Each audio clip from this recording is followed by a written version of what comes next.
Welcome back. AP వ్యాప్తంగా భారీగా మద్యం అమ్మకాలు జరిగాయి. సంక్రాంతి పండుగ సందర్భంగా లిక్కర్ సేల్స్ పెద్ద ఎత్తున పెరిగాయి. జనవరి 9వ తేదీ నుంచి 16వ తేదీ వరకు రెట్టింపు అమ్మకాలు జరిగాయి. వారం వ్యవధిలో 877 కోట్ల రూపాయలు ఆదాయం వచ్చింది. పండగ ఈ 3 రోజుల్లోనే 438 కోట్ల రూపాయల మద్యం విక్రయాలు జరిగినట్లుగా అధికారులు తెలిపారు.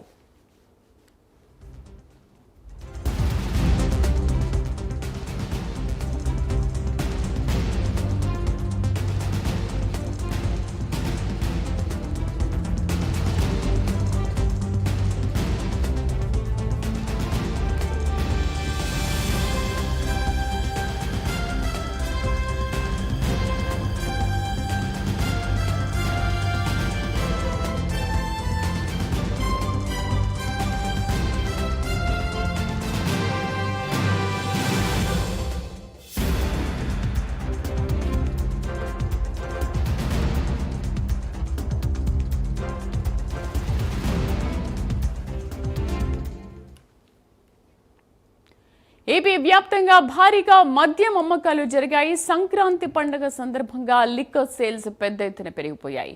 జనవరి 9వ తేదీ నుంచి 16వ తేదీ వరకు రెట్టింపు అమ్మకాలు జరిగాయి. వారం వ్యవధిలో 877 కోట్ల రూపాయల ఆదాయం వచ్చింది. పండగ 3 రోజుల్లోనే 438 కోట్ల రూపాయల మద్యం విక్రయాలు జరిగినట్లుగా అధికారులు తెలిపారు. మా కరెస్పాండెంట్ శ్రీహరి పూర్తి సమాచారాన్ని లైవ్ లో అందిస్తారు. Srihari, over to you.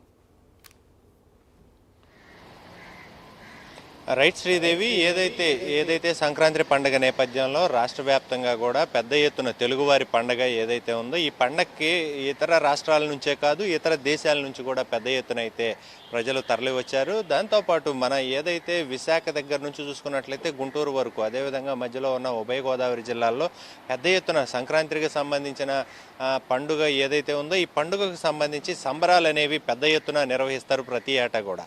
అయితే దీనికి సంబంధించి ఈ ఏదైతే ఇతర రాష్ట్రాల్లో ఉద్యోగరీత్యా అదేవిధంగా వ్యాపార రీత్యా ఇతర రాష్ట్రాల్లో ఉండే ప్రజలందరూ కూడా ఈ పండుగ పెద్ద పండుగ తెలుగువారి పండుగ కావడంతో పెద్ద ఎత్తున ఎవరైతే ఇతర రాష్ట్రాల్లో ఉన్న వారంతా కూడా ఒక్కసారిగా వారం రోజుల పాటు సెలవులు రావడంతో పెద్ద ఎత్తున సొంత ఊళ్లకు గ్రామాలకు తరలి వచ్చిన పరిస్థితి. అయితే ఈ నేపథ్యంలోనే ఏవైతే ఉన్నాయో ఇవన్నీ కూడా పండగ సందర్భంగా ఏర్పాటు చేసిన ఏవైతే ఈ గేమ్స్ ఉన్నాయో వీటన్నిటికీ, అంటే కోడి పందాల బరులు కావచ్చు, ఎద్దుల పందాలు కావచ్చు, ఇతర ఏవైతే ఉన్నాయో ఈ గేమ్స్ అన్నిటినీ కూడా ఆ పండగ వాతావరణం సందర్భంగా ఆహ్లాదకరంగా వీక్షించేందుకు పెద్ద ఎత్తున తరలి వచ్చిన పరిస్థితి రాష్ట్ర వ్యాప్తంగా.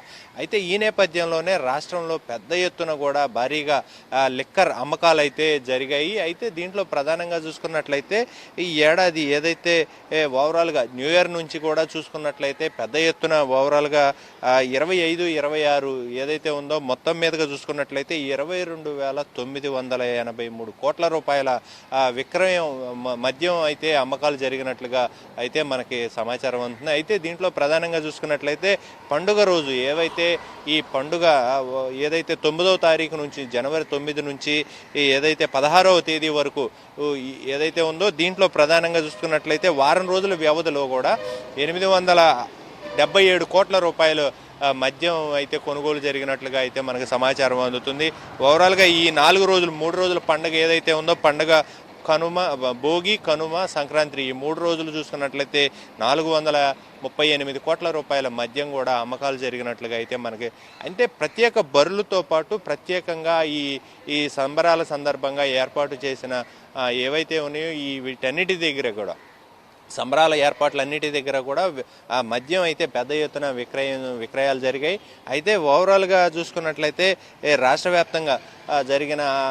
వ్యాప్తంగా కూడా పెద్ద ఎత్తున మద్యం అమ్మకాలు అయితే జరిగిన పరిస్థితి. అయితే దీంట్లో ప్రధానంగా చూసుకున్నట్లయితే జనవరి ఏదైతే మొదటి వారం ఏదైతే ఉందో ఈ జనవరి మొదటి వారంలో న్యూ ఇయర్ సందర్భంగా కూడా మనకి చూసుకున్నట్లయితే పెద్ద ఎత్తున అమ్మకాలు జరిగాయి. అంటే అప్పుడు ప్రభుత్వం కూడా కొంత వెసులుబాటు ఇచ్చింది. అంటే 4 రోజులు అమ్మకాలతో పాటు కొంచెం